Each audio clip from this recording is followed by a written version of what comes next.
It's a great pleasure to welcome Margaret to talk to us today. And Margaret comes from Fernhurst, which is she's described as a local tapestry worker, but she also is a curator. And she's about to, well, she does exhibitions all around the country with a couple starting in Chichester fairly soon. So we're very fortunate to have Margaret here with us today, and we're greatly looking forward to your talk.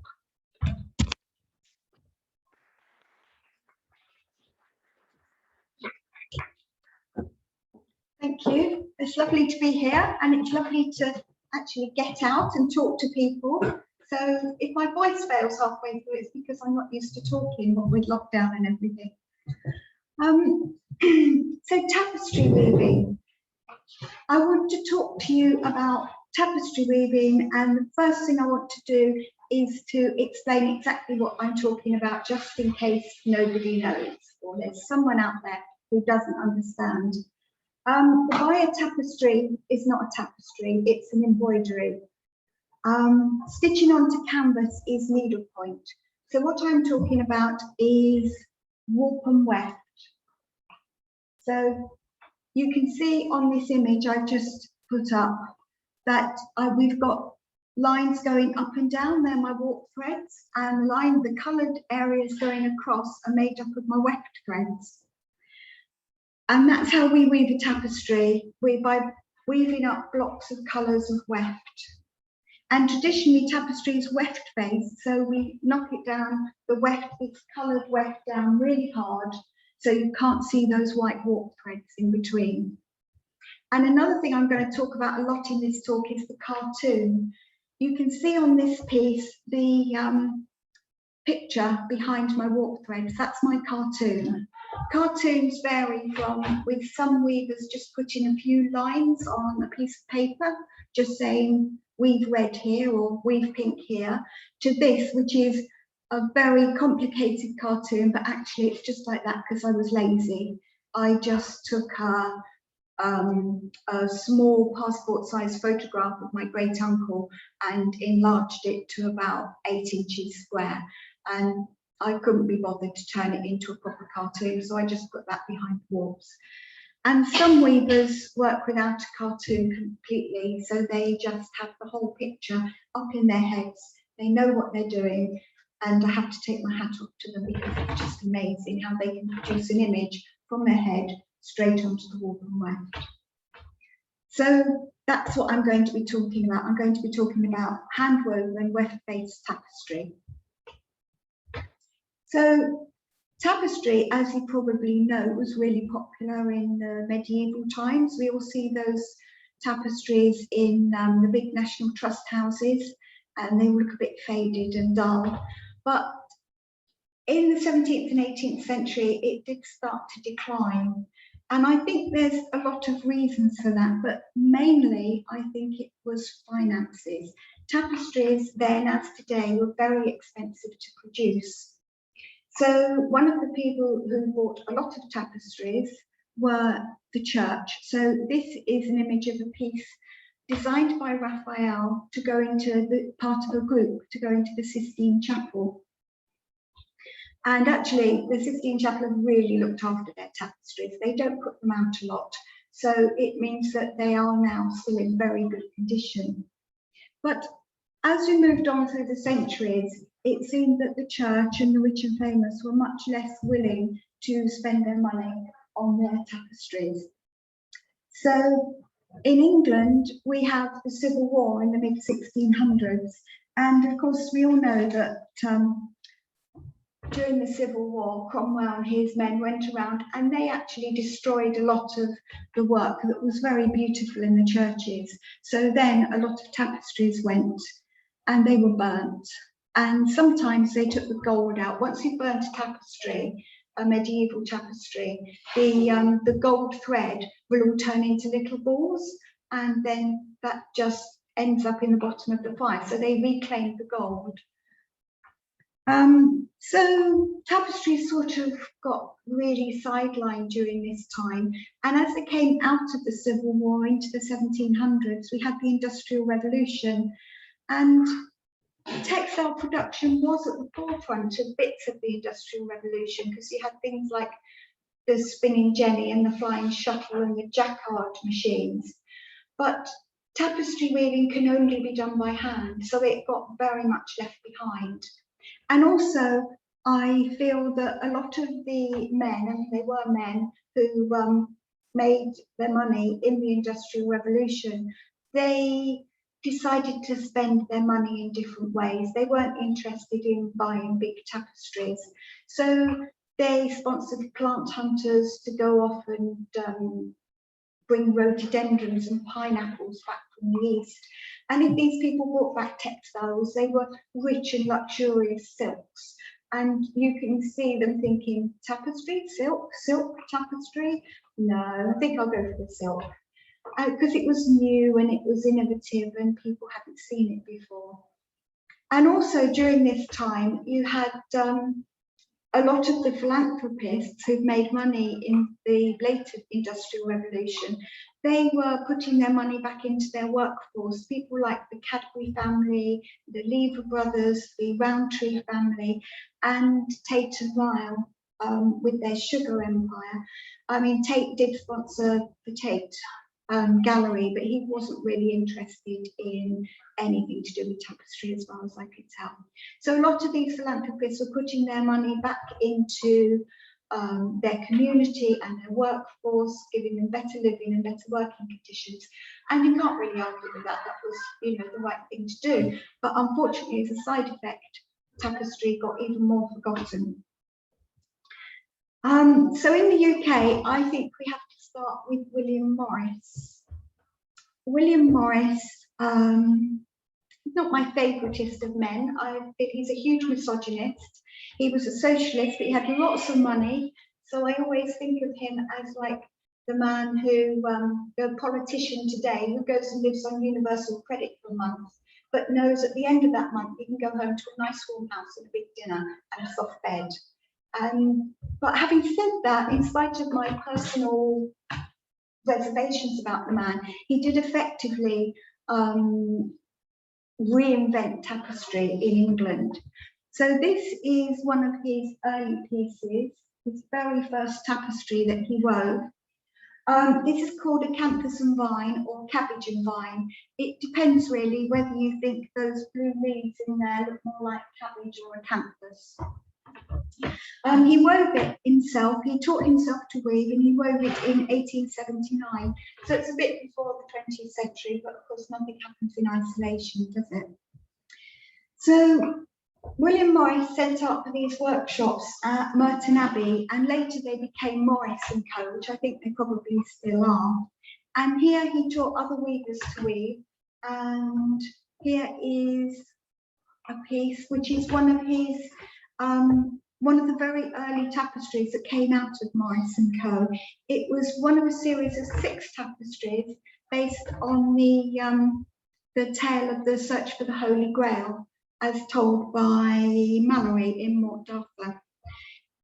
They were woven in 1894, and they wove a series of them, and then they repeated that series. So they're making copies of series of tapestries, which is quite unusual nowadays, but it was very common back in medieval times. This series of tapestries have been out and about occasionally in galleries, and I've seen them. And a textile historian called Linda Parry said, their design, decoration and weaving established them beyond doubt as the most significant tapestry series woven in the 19th century. Well, maybe they were, but there wasn't actually a competition for that title. And I've seen these tapestries, and I love the work of the pre-Raphaelites, because these works and a lot of the tapestries were designed by committee by members of the pre-Raphaelite Brotherhood. So you'd have one of them doing all the little plants around the bottom called verdure, and then you'd have someone else designing the horses and someone else designing the figures, and maybe someone else doing the background. Now, I don't know whether it's because they were designed by committee, but I think these tapestries totally lack brilliance and vitality, which is such a shame, because your average pre-Raphaelite portrait is full of those elements. And I don't know whether it's because you can't translate a pre-Raphaelite painting into weaving successfully, which is a possibility, or when you look at the dates that they were woven, these weavers at Morris & Co. hadn't been weaving for very long, and so I wonder if they just didn't have at that point the expertise to do it. And there are amazing series of tapestries, and I would say if you get a chance, go and see them. But I personally was slightly disappointed, but maybe my expectations were too high. So if we go on with Morris & Co., this next piece is a reproduction of an early tapestry called the Adoration of the Magi. Woven between, the original was woven about 1909. And at the same time, this piece, which is called the Chase. So here we have three pieces been woven early 20th century by Morris & Co. And they're all very reminiscent of your medieval tapestry. There were three major subjects for medieval tapestry, and that is religious, mythical, or pastoral. And here we've had one of each. So about the same time these were being woven, in Edinburgh, the Edinburgh Tapestry Company was opened. Now the Edinburgh Tapestry Company is now called the Dovecot, and I'll continue to call them the Dovecot because that's what we all know them as. They opened in 1912, and weavers from Morris & Co. were actually poached in order to go and work there. And as you can see, even from this small sample, we've got a pastoral scene, and it's very reminiscent of that medieval tapestry look. Unfortunately, the weaving of this piece was delayed by the First World War, and the two weavers who started it unfortunately didn't return from the war, which was why when it was finished at a later date, you can see here we've got the initials of the two original weavers. So the Dovecot wanted to honour their memory in starting this big, it was one of their first big tapestries. So now they're there permanently, and the other weavers' names will probably be on the back of the tapestry.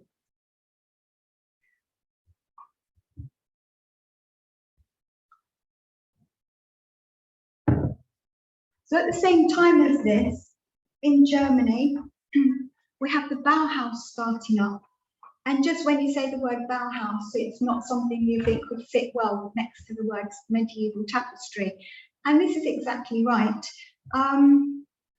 In 1919, a lady called Günther Stolz started there. And in 1927, she became the only female master at the Bauhaus. Unfortunately, she was given the weaving department because in the male-dominated world of Bauhaus, weaving was women's work. So they gave her the weaving department and said, go on, off you go, you women, just go and sort this out. So she did, but she rebelled slightly and she said, okay, but we want a technical part to the curriculum. I'm going to teach the weavers maths. All right. And then she said, I'm going to open up the dye studios. I'm going to teach the girls to dye. And this was what she did. Now, this piece that I'm showing here was woven in 1919, 1920. And as you can see, it's about as far from that work that we were looking at from Morris & Co. as you can get. It's called Cows in Landscape, and you can just about see the cows in the landscape. And the next piece is a later piece of her work, but it is what I see as a classic bit of Bauhaus textile art.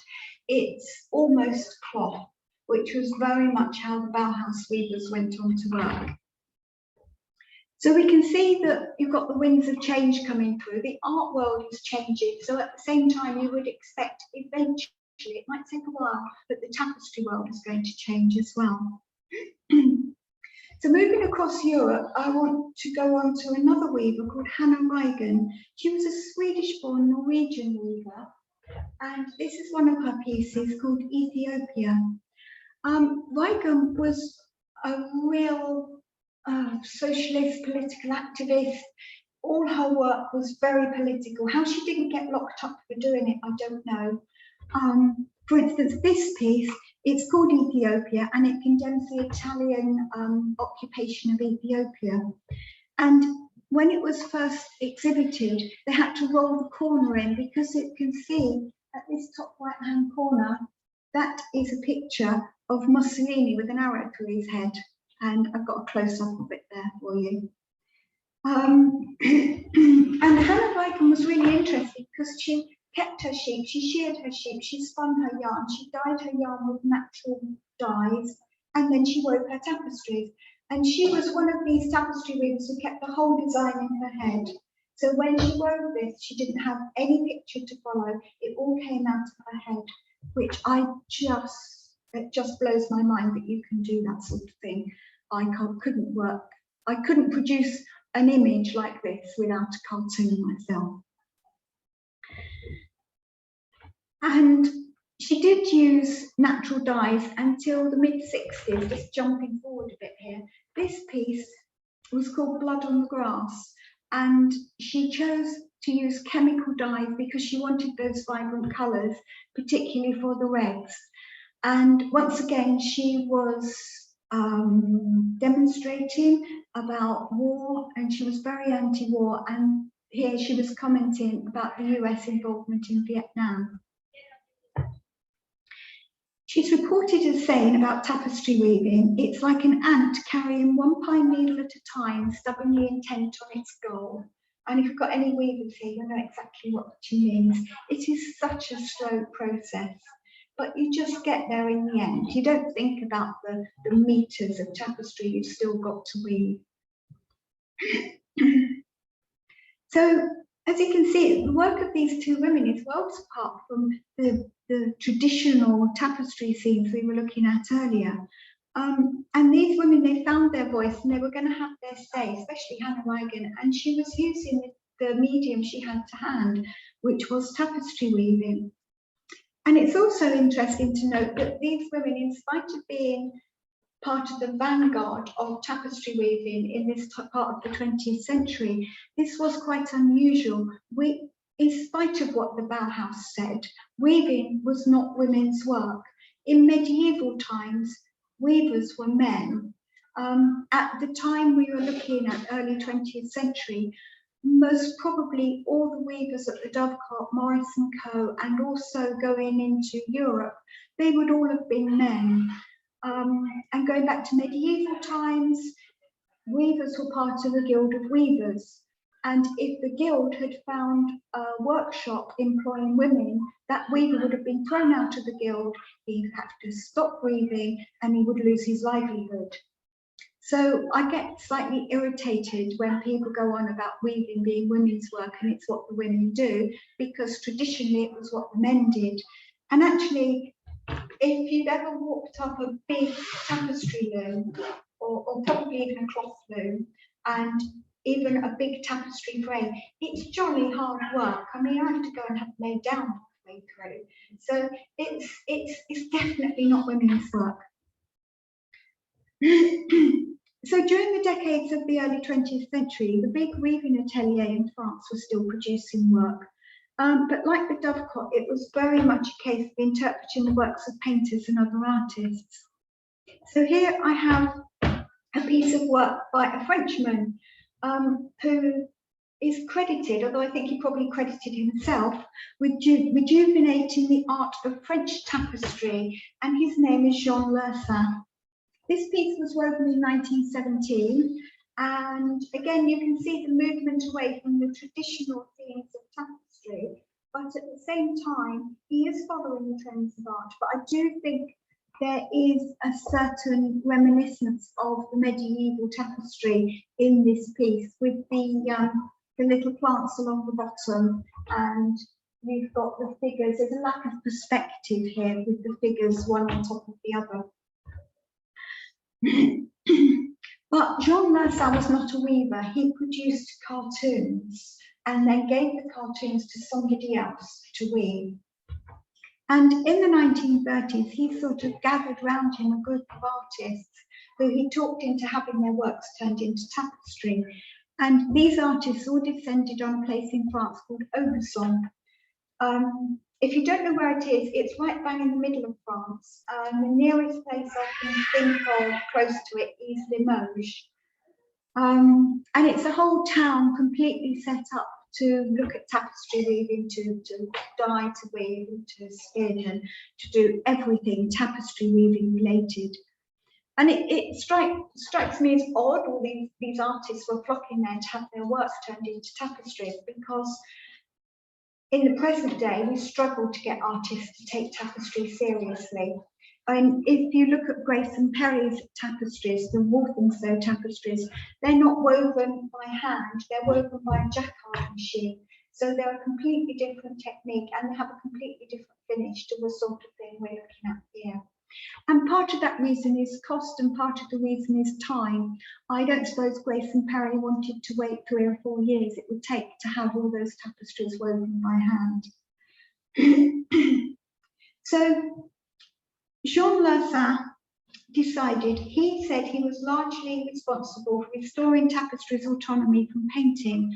And whilst I guess I can agree with this to a certain extent, because he wasn't giving paintings to the weavers to transpose into tapestries, he was still giving them a cartoon. What Jean Lersin did was he would do a detailed drawing and then he would put numbers on it, and it was a case of, well, this green is number 2 and this green is number 3, and so the weavers would know what colours to put where.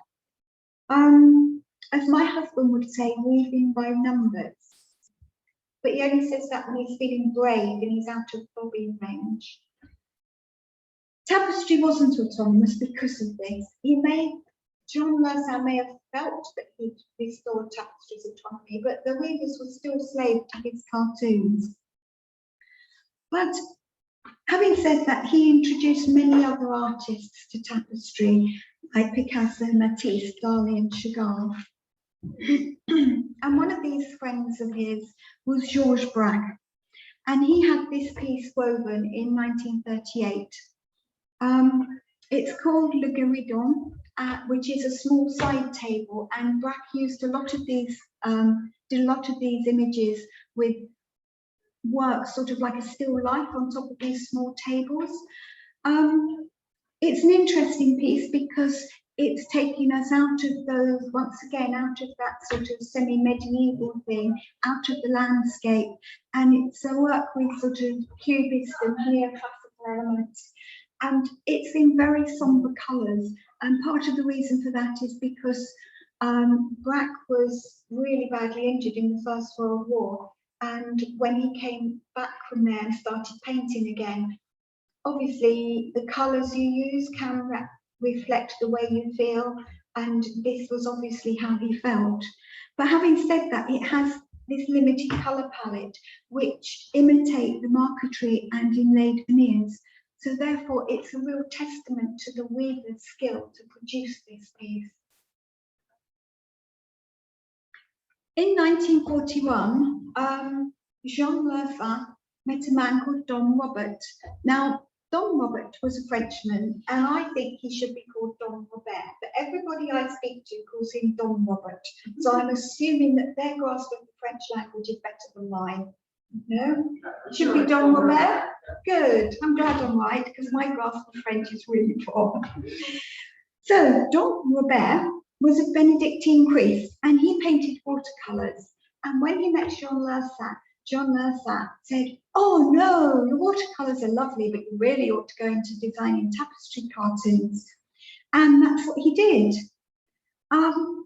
He was not a weaver, but everyone who's looked at his cartoons and looked at his tapestries, and I know people who've tried to weave little bits of his cartoons sort of unofficially, and they have said that his cartoons actually work really well in the translation into tapestry. So that means that he understood the medium very well.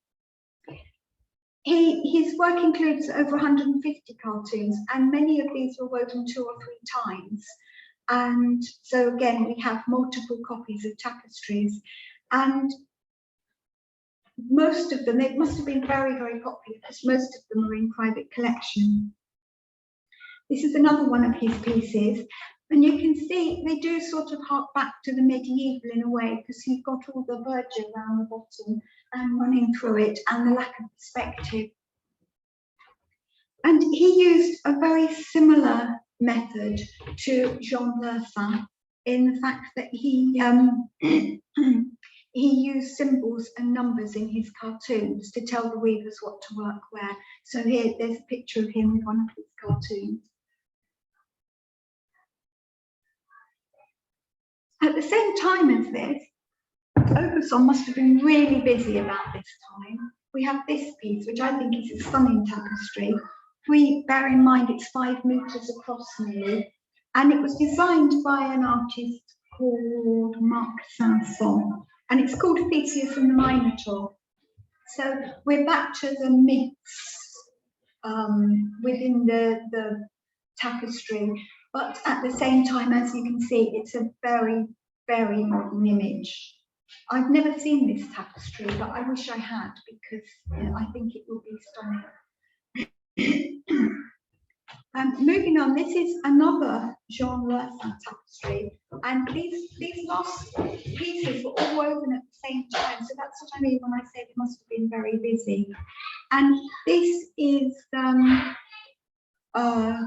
very similar to a lot of the work that Jean Lersin went on to produce or to design, the colour and the type of design with that central roundel. But I want to leave France for a bit now. Just assume as we move on through the century that those weavers at Aubusson were still there, happily weaving away. And I want to go back to Scotland, to the dovecot. This piece was woven in the late 40s at the dovecot. It was designed by a man called Saxe Shaw, who, although he did not weave this piece, he was a weaver. And he was a really interesting man, because he was appointed director of weaving at the dovecot in the mid-50s. And what he did was he changed the way tapestry was being woven there. So he made the number of warps per centimetre much less.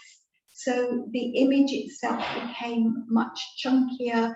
The surface of the tapestry became less like trying to become a woolly painting, but more like a medium in its own right. And he also reduced the colours, the number of colours they used. I mean, especially in this piece, you can see that the the colour palette is very limited.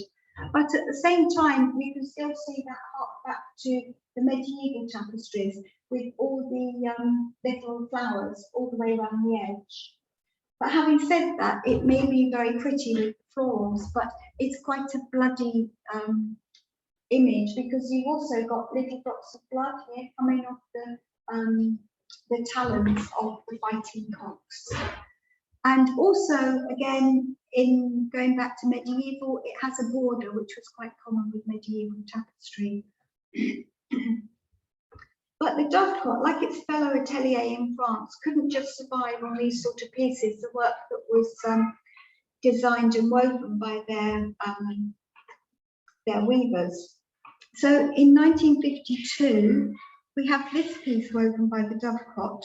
It was featured in the 26th Venice Biennale, and it's called Wading Birds, and it was designed by Graham Sutherland. I always say that. Graham Sutherland, lovely artist. He can do no wrong, and the fact that he's not in my eyes anyway, and the fact he started working with tapestry weavers just emphasises that to me.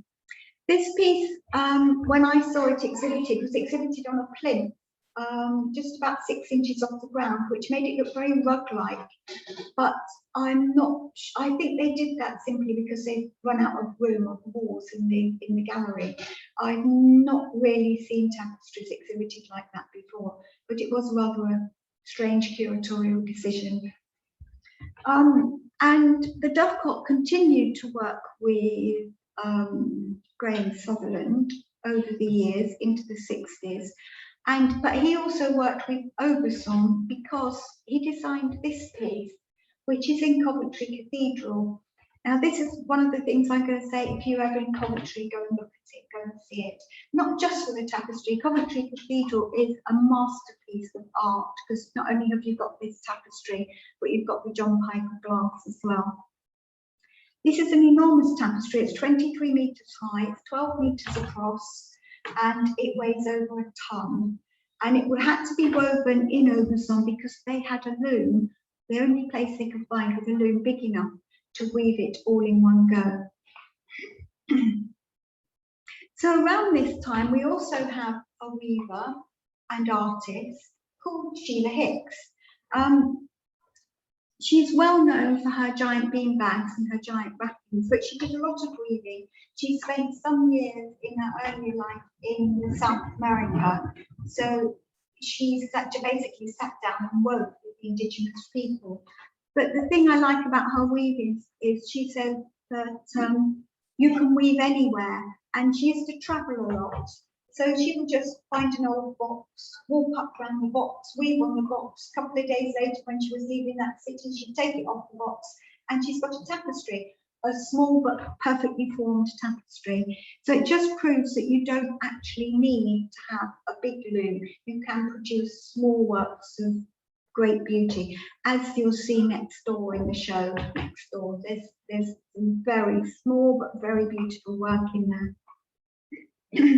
So here we are in the late 50s and 60s, and I briefly want to talk about an artist who had a huge impact on the textile art of the 1960s, although she wasn't hugely a tapestry weaver.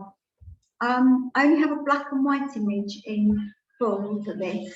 This is a piece of work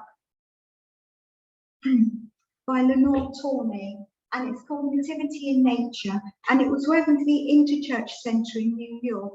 And this is a little piece that's a little bit with colouring, so you can see the sort of palette she used. And it's interesting here because if you look at this piece and the piece for Coventry Cathedral, then you've got, once again, the church starting to commission tapestry and decorate their public spaces with tapestry weaving. Now, Lenore Tawney isn't hugely well known as a tapestry weaver. I was told that this was the only piece of web-based tapestry she ever wove, but then I found this piece. So it just proves you can't believe not just what you read on the internet, but also what you read in books and what people tell you. So this is another Lenore Tawney. It's very different, as you can see. It's much smaller, but although she went on to do a lot of work in the textile field, her weaving did sort of tapestry weaving. It wove its way throughout all her work in her career. So you'll find little bits of it popping up every now and then.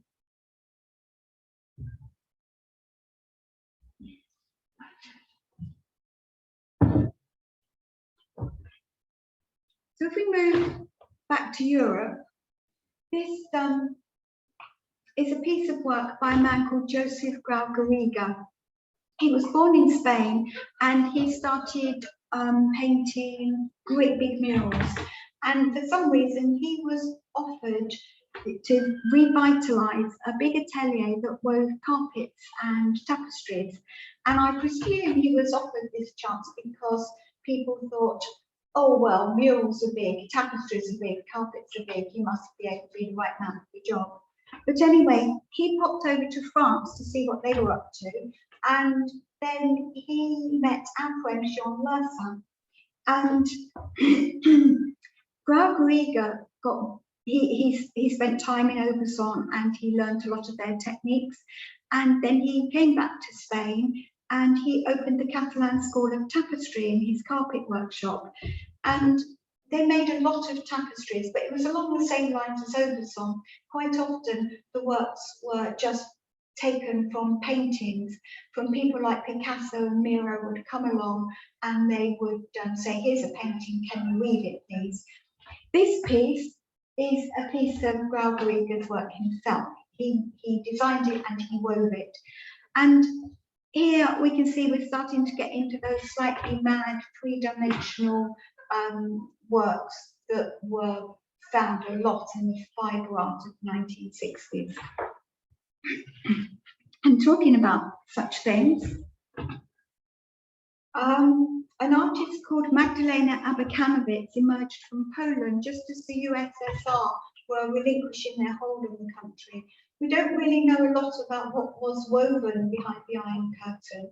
There were tapestry workshops there and they were weaving, but we don't have a lot of documentation of what they were actually producing. But Abakanowicz, she emerged into the world stage. She was pushing these boundaries between high art and the traditional definitions of what was called craft. And maybe this was around the start where in the Western world we started to have this art-craft debate, which is a complete nightmare. And I think it's been running for decades. It's probably going to run for another century. Is my work art? Is my work craft? But I find it's very much a Western thing. You tend to, if you talk to weavers from Africa or go across to the East, they just look at you as if you're mad if you start trying to differentiate between art and craft. But Abakanowicz stated that she thought the total obliteration of the utilitarian function of tapestry, and she started to produce these rather strange and complex three-dimensional structures.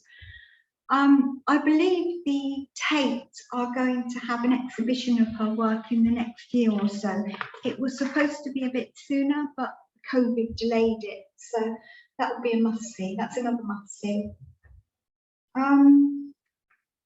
And here we have a classic piece of three-dimensional textiles. This was woven by a lady called Jagoda Buick, costume designer. Much of her work has this theatrical quality, and it is placed very much in that phenomenon of the 1960s and 70s textile art.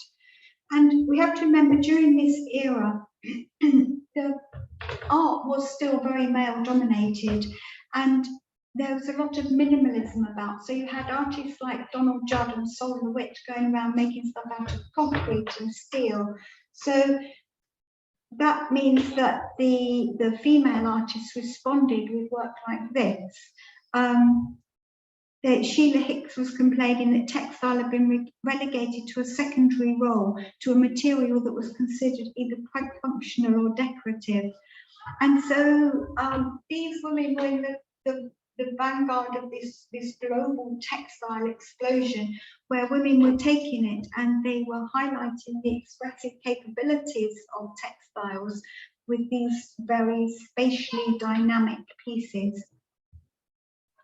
This is another piece by Buick.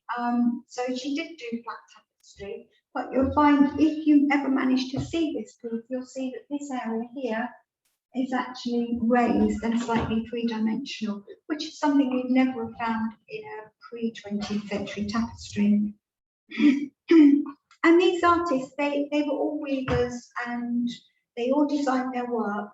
And I'm not saying that they didn't get a mate in to help out to weave that top right-hand corner if they were running short of time and they had a really tight deadline there. But generally they didn't work with the big atelier.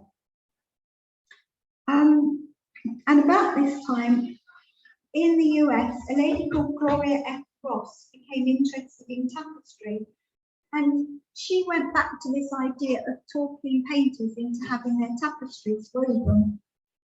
To have this piece, I'm really sorry about this image, but I just wanted to talk about the way the weavers were starting to put colour washes in. So this is the classic sort of colour wash you would get from a watercolour or a very runny oil painting. And the weavers had around this time started to interpret and translate the paintings into tapestries, and they were coming across these sort of washy colours, and they were starting to do this in a very technical and specific way. This is another piece that was commissioned by Gloria Ross. It's from a painting by Robert Motherwell. She encouraged a lot of painters to have tapestries woven because they saw it as another income stream. You can only sell a painting once, but if you've got a tapestry, you can I suppose technically then sell the painting twice. You can sell the painting and the tapestry.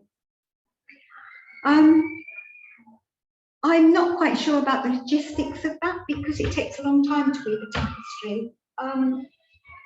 David Hockney worked with a piece with the dovecot, and he went up to see them after they'd been weaving for about a month, and they'd only done, about this much. And it was interesting because apparently he turned around and said, "Oh, you haven't done much, have you? You've had it for a month. Only took me an hour to paint the painting." And I think that just sums up tapestry. But one of the things about this is this was from a painting by Robert Motherwell, and it was woven at the dovecot by Archie Brennan. Now, Archie Brennan, if you're a tapestry weaver, he needs no introduction. He's an absolute giant among tapestry weavers, and he died just a few years ago. He served his apprenticeship at the dovecot. He studied at the Edinburgh College of Art. He went back to the College of Art after he'd finished his study to establish their department of tapestry and fibre arts. And he also worked at the dovecot as their artistic director. He then flitted off around the world and did all sorts of amazing things. If you're in Edinburgh at the moment till the end of August, they have a big retrospective of Archie Brennan's work on, and that's another thing. If you're in Edinburgh, go and see that. This is one of my favourite pieces of his work because it's just technically so amazing. I mean, that's not just why I like it. It's this bit here. What Archie went through a period of doing was weaving the image of folded cloth. So you can see here, he's done that in curtains, and he's also done it in the dress. Now, the technicalities of weaving the folds in a spot print dress is, I mean, just drawing it is mind-blowing, but once you've got the combines of tapestry weaving as well, it's just absolutely remarkable. So I'm going to finish my chronological thing in the mid-70s when two important things happened for tapestry weaving. Firstly, the West Dean Tapestry Studio opened its doors and began to weave the Henry Moore tapestries. Henry Moore's daughter Mary thought she'd really like to see some of his work turned into tapestry. I don't know why, I don't think she was particularly a textile person, but that was how the West Dean Studios really took off. So this is quite a well-known piece called The Three Fates. And this next piece is called The Sleepers, and it's taken from a sketch that Henry Moore made of people sleeping in the underground during the Blitz. And you can see, once again, we've got these colour washes all starting to come in. Very subtle colour changes, which is really the way a lot of modern tapestry has gone. If you want to see more of these, Perry Green, Henry Moore's old house, has been opened up. They've opened up the house in the gardens, and there's a big tapestry barn with a lot of the tapestries there. And the next thing that happened in the mid-70s was the Australian Tapestry Workshop opened in Melbourne, Australia, and this was initially with the help of Archie Brennan, and this is one of the early pieces they wove. And again, you can see those lovely washy colours coming in there. And they still work today, and I just had an email from them this morning saying they've had a lot of their funding cut. So I hope they can get through that because they do amazing work. They weave tapestries, they have big tapestry exhibitions, they have big tapestry prizes, they have talks, they have artists in residence, so they're very, very proactive.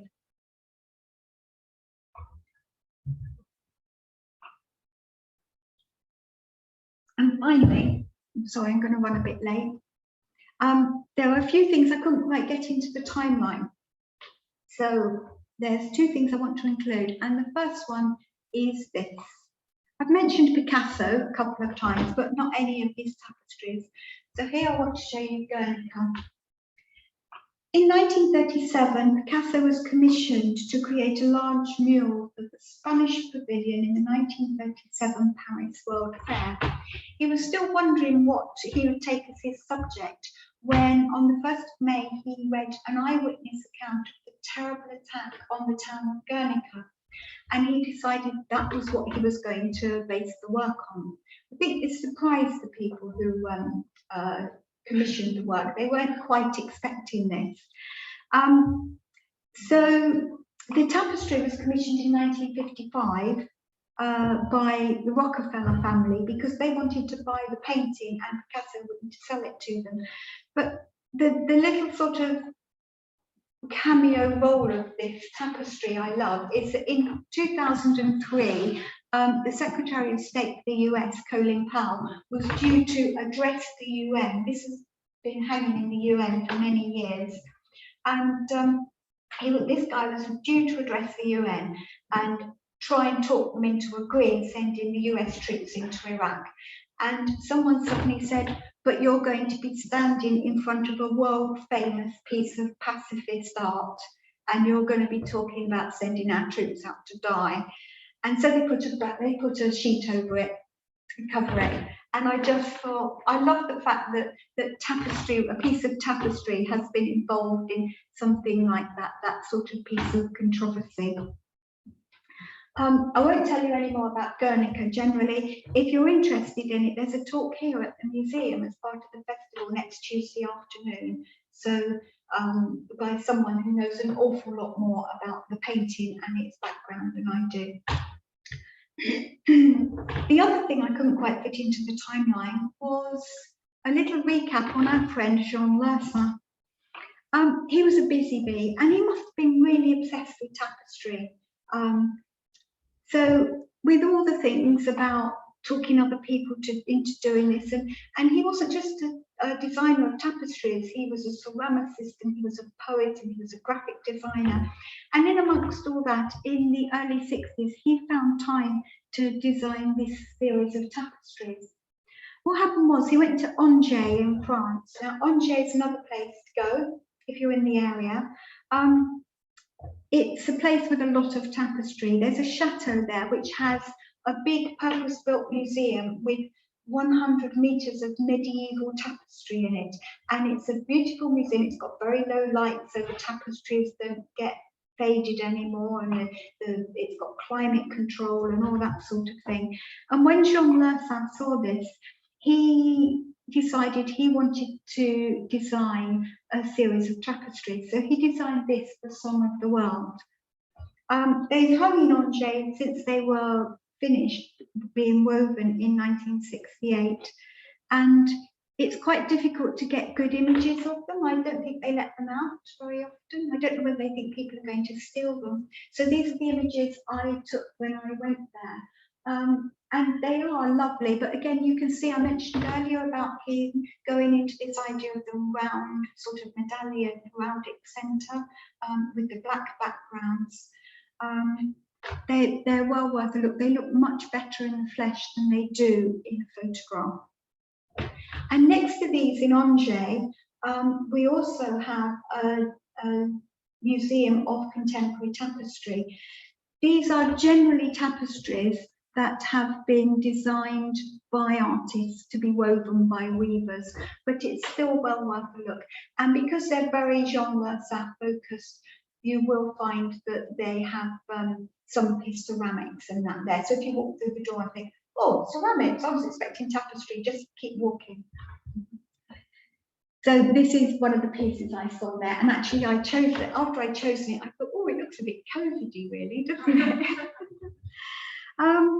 So my final comments really with this talk are to sum up the things I noticed most when I was doing research. Yes, historically men were weavers, no argument about that. Yes, in Europe we do have a lot to thank Jean Lersin for. He must have just been down Overson every 5 minutes, and always he must have bored the pants off his mates going on about tapestry. We also have a lot to thank William Morris for in England for his resurrection of tapestry. But I do find, come the late 20th and 21st century, it's us women who've designed the tapestries. We've designed them, we've woven them, we've turned them into 3D shapes, we've taken them off the wall, we put them back on the wall, because you know, once you've done something completely insane with tapestry, you can always go back to that lovely, lovely flat web-based surface, which I really like and want to stroke all the time. So I think tapestry still has a long way to go, and let's hope we can all keep it moving. And as I say, there's a brilliant exhibition next door, so go and have a look at that. So that's my last thing I want to talk about, because I can. This is my latest big tapestry. It's a diptych, and it was woven in 2019 to 2020 in response to my husband being really very ill. And if you know anything about these sort of things, you might be able to see bits of CT scans and the like in there. William Morris said, if you can't compose an epic poem while you're weaving a tapestry, you would better give up. Well, I don't compose epic poems, but I do put the odd bits of words, so I just finish with the words that go with these tapestries. It's called Cecil, the Uninvited Guest. You arrived out of the blue, initially insidious, potentially terminal, uninvited, unwelcome. You stayed a year, you flaunted yourself, you burrowed like a twisted, broken skein drawn taut inside. You oozed, you flowed, you fought, but eventually you failed, leaving scars and a memory. Good riddance, we say. The doors are closed. Do not return. Thank you very much.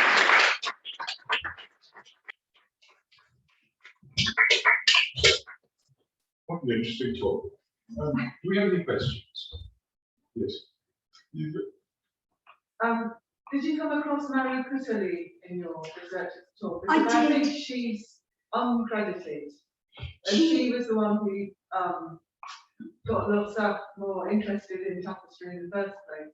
Yes, I did come across Sorry, her. can you repeat the question for our audience? Sorry.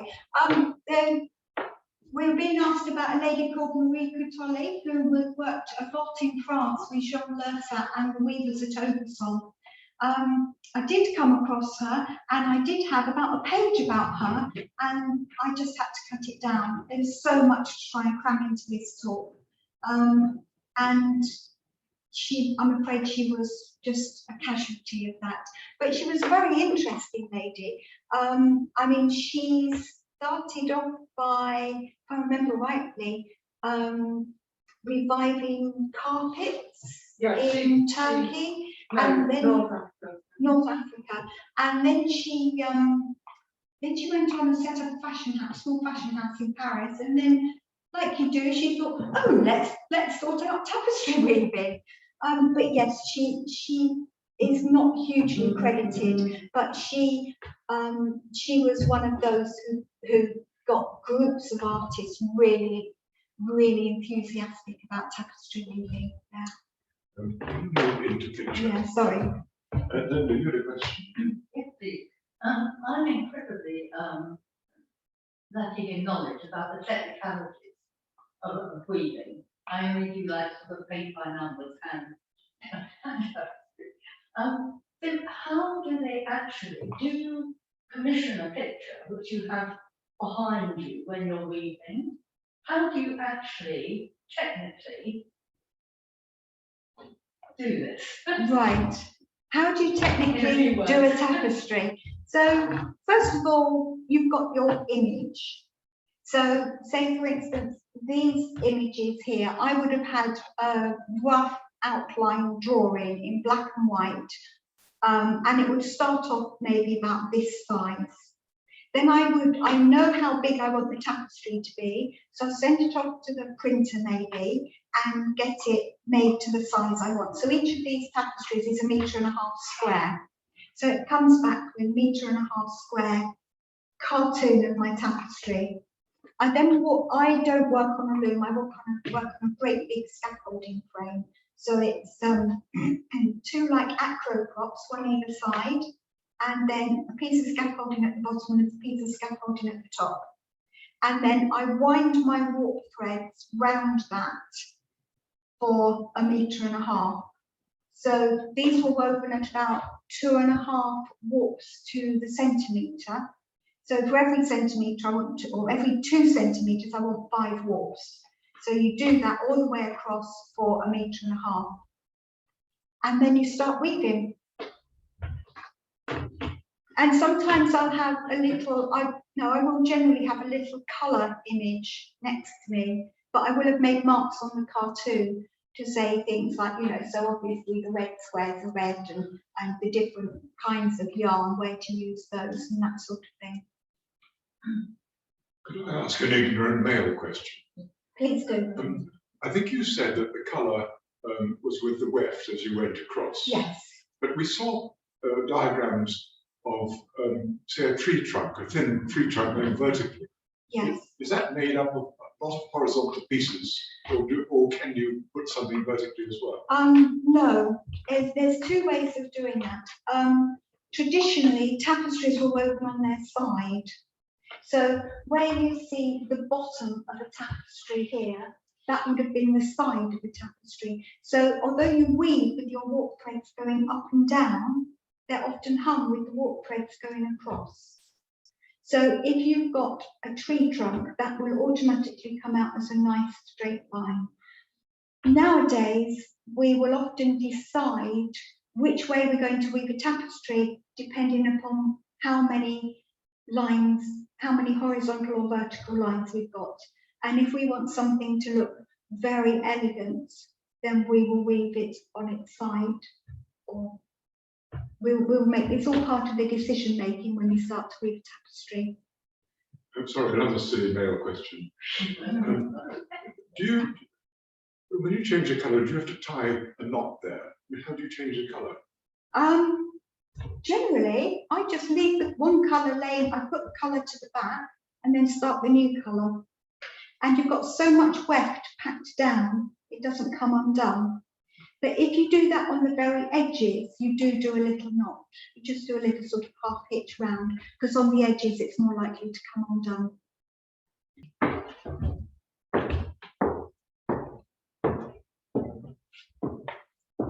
The thing that struck me as Margaret started was the generous way she talked about, for example, philanthropy, and that how they spent their money.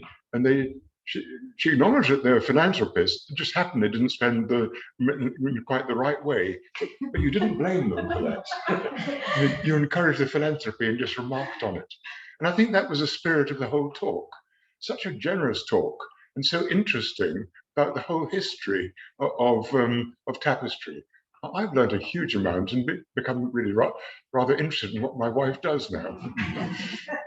So, Margaret, thank you very much for coming, and thank you so much for such a good talk. Thank you.